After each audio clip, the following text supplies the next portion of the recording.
ಹೀಗೆ ಹಿಂದ್ಗಡೆ ಕೂತ್ಕೊಂಡು ನಾನು ಬೊಬ್ಬೆ ಹೊಡಿತಾ ಇದ್ದೆ. ಒಂದು ದಿವಸ ಟ್ಯಾಲೆಂಟ್ ಡೇ ದಿವಸ ಒಬ್ರು ಇಲ್ಲಿ ಮಿಮಿಕ್ರಿ ಮಾಡ್ತಾ ಇದ್ರು. ನಿಂದೇನಾದ್ರು ಇದ್ರೆ ಅಲ್ಲಿ ಹಿಂದ್ಗಡೆ ಕೂತ್ಕೊಂಡು ಏನ್ ಮಾಡೋದಲ್ಲ, ಬೊಬ್ಬೆ ಹೊಡಿದಲ್ಲ, ಇಲ್ಲಿ ಸ್ಟೇಜ್ ಮೇಲೆ ಬಂದು ಏನಾದ್ರು ತೋರಿಸು ಅಂತ ಹೇಳಿದ್ರು. ಆವತ್ತಿನ ದಿವಸ ಇಲ್ಲಿ ಬಂದು ನಾನು ಮಿಮಿಕ್ರಿ ಮಾಡಲಿಕ್ಕೆ ಟ್ರೈ ಮಾಡಿದೆ. ಈಗ ನೋಡಿ, ನಿಮ್ಮ ಬಗ್ಗೆ ಮಿಮಿಕ್ರಿ ಕಾರ್ಯಕ್ರಮ ನೀವು ಹಾಗಾಗಬೇಕು.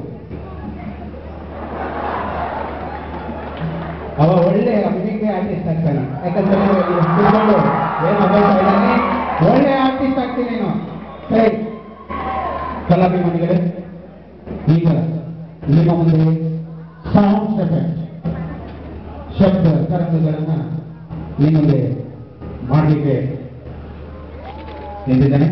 ಈಗ ಕೇವಲ 5 ನಿಮಿಷ ಕಾಲಾವಕಾಶವನ್ನು ಕೊಟ್ಟಿದ್ದಾರೆ. ಈಗ ನಿಮ್ಮ ಮುಂದೆ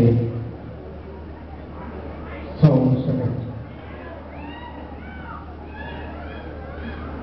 ಒಂದು ಹುಡುಗ ಗಲಾಟೆ ಮಾಡ್ತಾ ಇದ್ದ, ಅವನಿಗೆ ಒಂದು ಯಮಹ ಬೈಕ್ ತೆಗೆಸ್ಕೊಟ್ರು. ಅವನು ಗಲಾಟೆ ಮಾಡೋದು ಬಿಟ್ಟು ಯಮ ಬೈಕಲ್ಲಿ ಹೋಗುವಾಗ ಯಾವ ರೀತಿ ಹುಡುಗಿಯರ ಮುಂದೆ ಹೋಗ್ತಾ ಇದ್ದ ಅಂತ ಹೇಳಿದ್ರೆ,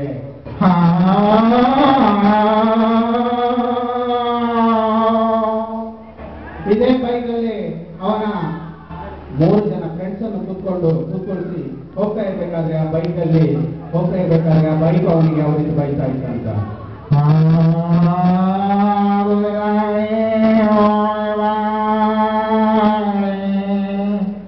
ಇದೇ ಬೈಕ್ ಹೋಗ್ತಾ ಹೋಗ್ತಾ ತಂದೆ ಬಟ್ಟ ದುಡ್ಡಲ್ಲಿ ಪೆಟ್ರೋಲ್ ಖಾಲಿ ಆದಾಗ ಅವನ ರೀತಿಯಲ್ಲಿ ದುಡ್ಡಿರಲಿಲ್ಲ.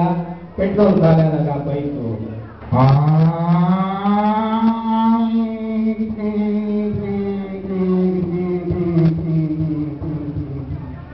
ಇನ್ನು ವಿಮಾನ ನಿಲ್ದಾಣದಲ್ಲಿ ವಿಮಾನ ಬಂದು ಇಳಿಯುವಂತ ಒಂದು ಸನ್ನಿವೇಶ ಯಾವ ರೀತಿ ಇರುತ್ತೆ ಅಂತ, ದೂರದಿಂದ ವಿಮಾನ ಬರ್ತಾ ಇರಬೇಕಾದ್ರೆ ಅದು ಇಳಿಯುವಂತಹ ಸನ್ನಿವೇಶ ಯಾವ ರೀತಿ ನಮಗೆ ಕೇಳಿಸುತ್ತೆ ಅಂತ ನೋಡೋಣ. ದೂರದಿಂದ ವಿಮಾನ ಬರ್ತಾ ಇರಬೇಕಾದ್ರೆ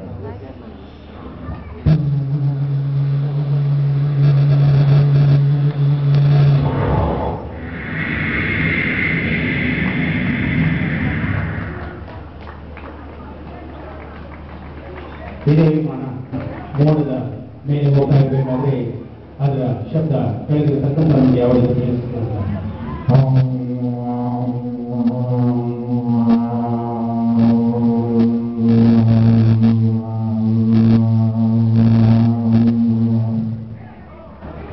ಇನ್ನು ರೈಲು ನಿಲ್ದಾಣದಿಂದ ರೈಲು ಒಂದು ಸ್ಟೇಷನ್ ಇಂದ ಇನ್ನೊಂದು ಸ್ಟೇಷನ್ಗೆ ಯಾವ ರೀತಿ ಹೋಗುತ್ತೆ, ರೈಲು ಪ್ಲಾಟ್ಫಾರ್ಮ್ ಇಂದ ಸರಿದು ಮೈನ್ ಟ್ರ್ಯಾಕಿಗೆ ಬಂದಾಗ ಯಾವ ರೀತಿ ಹೋಗುತ್ತೆ, ಅದೇ ರೀತಿ ಸುರಂಗದೊಳಗೆ ಹೋಗುವಾಗ ಆ ರೈಲಿನ ಶಬ್ದ ತರಂಗಗಳು ಯಾವ ರೀತಿ ಚೇಂಜ್ ಆಗುತ್ತೆ ಅಂತ ನೋಡೋಣ.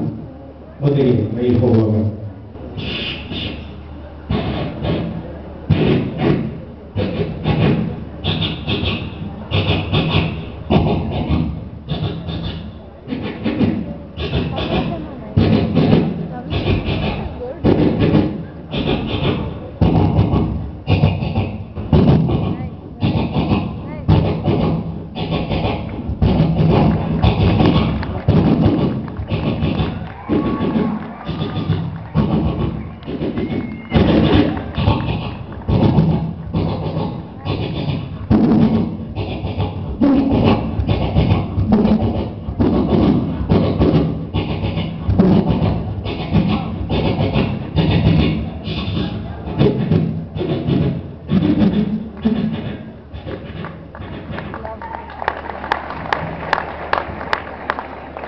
ಧನ್ಯವಾದಗಳು.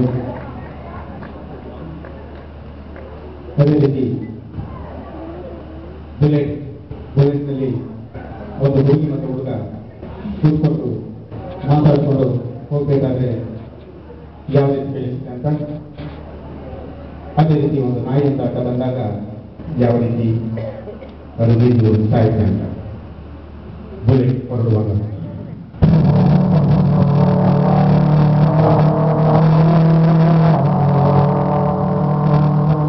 Mr. John, what a beautiful scene. Yes, I love, come on you.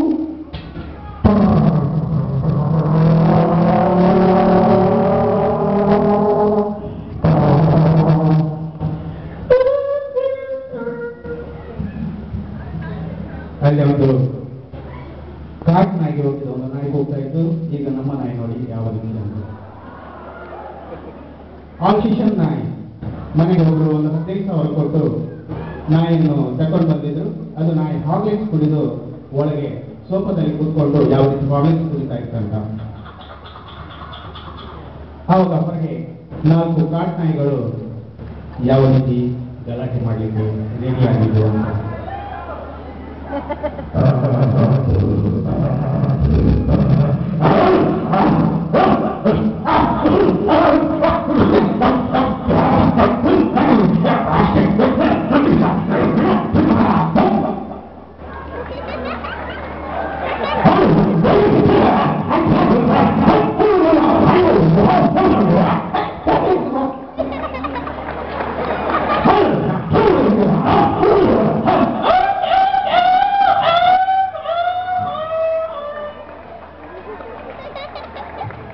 ನಾಯಿಗೆ ತಮ್ಮಿಲ್ಲ.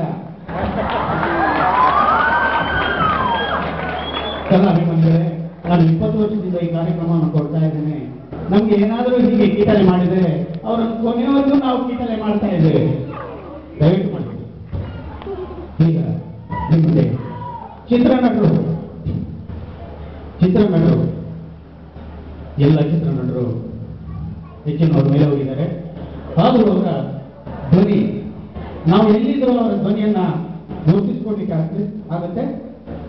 ಅವರ ಧ್ವನಿ ಯಾವ ರೀತಿ ಅಂತ ನೋಡೋಣ. ಮೊದಲಿಗೆ ನಮ್ಮ ಟೈಗರ್ ಪ್ರಭಾಕರ್ ಅವರು ಇಲ್ಲಿ ಹೋಗಿ ವಜ್ರ ಮಹೋತ್ಸವಕ್ಕೆ ಇಲ್ಲಿ ಆದರೂ ಬಂದಿದ್ರೆ ಹೋದ 2 ಮಾತುಗಳನ್ನು ಯಾವ ರೀತಿ ಹೇಳ್ತಾ ಇದ್ರು, ಆಡ್ತಾ ಇದ್ರು ಅನ್ನೋದನ್ನು ನೋಡೋಣ. ಹಲೋ ಹಲೋ, ನಮಸ್ಕಾರ ಎಲ್ರಿಗೂ ನಮಸ್ಕಾರ. ಅದು ಅಲ್ಲಿ ನನಗೆ ಕೀರ್ತನೆ ಮಾಡಲಿಕ್ಕೆ ಹೇಳ್ತಾ ಇದ್ರಲ್ಲ ಅವರಿಗೆ 2 ನಮಸ್ಕಾರ. ಇವತ್ತಿನ ಈ ವಜ್ರ ಮಹೋತ್ಸವಕ್ಕೆ ಆಗಮಿಸಿದ ನಿಮಗೆಲ್ಲರಿಗೂ ಧನ್ಯವಾದ. ಯಾಕಂತ ಹೇಳಿದರೆ ಈ ಒಂದು ಕಾಲೇಜಲ್ಲಿ ಯಾರು ಕಲಿತಾರೆ ಅವರು ಬಹಳ ಶ್ರೇಷ್ಠ ಒಳ್ಳೆ ವಿದ್ಯಾರ್ಥಿಗಳನ್ನು ಪಡೆದು ಬಹಳ ಒಂದು ಶ್ರೇಷ್ಠ ವ್ಯಕ್ತಿ ಆಗ್ತಾರೆ ಅಂತ ನಾನು ನಿಜವಾಗ್ಲೂ ಹೇಳ್ತಿದ್ದೇನೆ. ಅಭಿಮಾನಿಗಳೇ, ಇನ್ನು ನಿಮ್ಮ ಮುಂದಿನ ಪೀಳಿಗೆ ಇದೇ ಕಾಲೇಜಿಗೆ ಬಂದು ನೀವು ಕಲಿತು ನಿಮ್ಮ ಮಕ್ಕಳು ಇದೇ ಕಾಲೇಜಿಗೆ ಬರಲಿ ಅಂತ ಹೇಳ್ತಾ ನಾನು 2 ಮಾತನ್ನ ಮುಗಿಸ್ತಾ ಇದ್ದೇನೆ. ನಮಸ್ಕಾರ. ಅದೇ ರೀತಿ ನಮ್ಮ ಬಾಲಕೃಷ್ಣ ಇಲ್ಲಿ ಬಂದು ಒಂದೆರಡು ಹಿತವಚನ ಹೇಳಿದರೆ ಯಾವ ರೀತಿ ಇತ್ತು ಅಂತ. ಅಪ್ಪ, ನಮ್ಮನ್ನ ಈ ಗೌರ್ಮೆಂಟ್ ಕಾಲೇಜಿನ ಒಳಗಿದ್ದ ಕಾಲೇಜಿಗೆ ಸೇರಿಸ್ಬಿಟ್ಟಿದ್ರು. ನಮ್ಗೆ ಕಲೀಲಿಕ್ಕೆ ಆಗ್ಲಿಲ್ಲ. ನಾವೆಲ್ಲಿ ಅದು ಇಲ್ಲಿ ಕಲ್ತಿದ್ರೆ ನಮ್ದು ಎಲ್ಲ ಲಾಸ್ ಆಗ್ತಾ ಇರ್ಲಿಲ್ಲ. ನಾವು ಕಲೀಲಿಕ್ಕೆ ಆಗ್ಲಿಲ್ಲ, ನಮ್ಗೆ ನಾಸ್ತಿಲ್ಲ. ಏನ್ ಮಾಡೋದು? ಬರ್ತೀನಿ, ಇನ್ನೊಂದು ಜನ್ಮದಲ್ಲಾದ್ರೂ ಈ ಕಾಲೇಜಿಗೆ ಬರ್ತೇನಪ್ಪ. ಅದೇ ರೀತಿ ರೇಬಲ್ ಸ್ಟಾರ್ ಅಂಬರೀಶ್ ಅವರು ಈ ವೇದಿಕೆಗೆ ಬಂದಿದ್ರೆ ಅವ್ರು ಯಾವ ರೀತಿ ಮಾತಾಡ್ತಾ ಇದ್ರು ಅಂತ. ಈ ಒಂದು ವಜ್ರ ಮಹೋತ್ಸವದಲ್ಲಿ ನನಗೆ ಈ ಒಂದು ವೇದಿಕೆಯಲ್ಲಿ 2 ಮಾತಾಡಲಿಕ್ಕೆ ಅವಕಾಶವನ್ನು ಕೊಟ್ಟಂತ ಇಲ್ಲಿಯ ಪ್ರಿನ್ಸಿಪಾಲ್ರಿಗೆ ನಮಸ್ಕಾರ. ಯಾಕಂತ ಹೇಳಿದ್ರೆ ಈಗ ನಾನು ಚಿತ್ರದಲ್ಲಿ ಆಕ್ಟ್ ಮಾಡ್ತಾ ಇಲ್ಲ. ಆದರೂ ನಿಮ್ಮಂತ ಈ ಒಂದು ಕಾಲೇಜಲ್ಲಿ ಕಲಿತ ವಿದ್ಯಾರ್ಥಿಗಳು, ಇಲ್ಲಿ ಕಲಾವಿದರು ಎಲ್ಲ ವಿಧದಲ್ಲೂ ಎಲ್ಲ ರಂಗದಲ್ಲೂ ಅವರು ಮುಂದೆ ಬರ್ತಾರೆ ಅಂತ ಹೇಳಿದ್ರೆ ನಮ್ಗೆ ತುಂಬಾ ಸಂತೋಷ. ಅದೇ ರೀತಿ ನಮ್ಮ ಸುಂದರ ಕೃಷ್ಣ ಇವಾಗೆಲ್ಲಾದರೂ ಈ ಒಂದು ವೇದಿಕೆಯಲ್ಲಿ ಬಂದಿದ್ರೆ ಅವ್ರು ಯಾವ ರೀತಿ ಮಾತಾಡ್ತಿದ್ರು ಅಂತ. ನಿಮ್ಮನ್ನ ಈ ಒಂದು ಸಂದರ್ಭದಲ್ಲಿ ನಾನು ಈ ಒಂದು ವೇದಿಕೆಯಲ್ಲಿ ನೋಡ್ತಾ ಇದ್ದೇನೆ ಅಂತ ಹೇಳಿದ್ರೆ ನನಗೆ ತುಂಬಾ ಸಂತೋಷ ಆಗ್ತಾ ಇದೆ. ಕಲಾಭಿಮಾನಿಗಳೇ, ನೀವೆಲ್ಲರೂ ನನಗೆ ಪ್ರೋತ್ಸಾಹ ಕೊಡೋದ್ರಿಂದ ನಾನು ಒಂದು ಒಳ್ಳೆ ಕಲಾವಿದನಾಗಿ ನಿಲ್ಲಿಕಾಯ್ತು. ಬಹಳ ಸಂತೋಷ. ಅದೇ ರೀತಿ ಈ ಒಂದು MGM ಕಾಲೇಜು ಉತ್ತಮವಾಗಿ ವಿದ್ಯಾರ್ಥಿಯನ್ನ ಅಲ್ಲದೆ ಅನೇಕ ಕಲಾವಿದರನ್ನ ಇಲ್ಲಿ ಸೃಷ್ಟಿ ಮಾಡಿ ಇಲ್ಲಿ ಕಳಿಸಿದೆ ಅಂತ ಹೇಳಿದ್ರೆ ನಮಗೆ ತುಂಬಾ ಸಂತೋಷ ಆಗ್ತಾ ಇದೆ. ನಾನೇನು ಬರಲ್ಲ.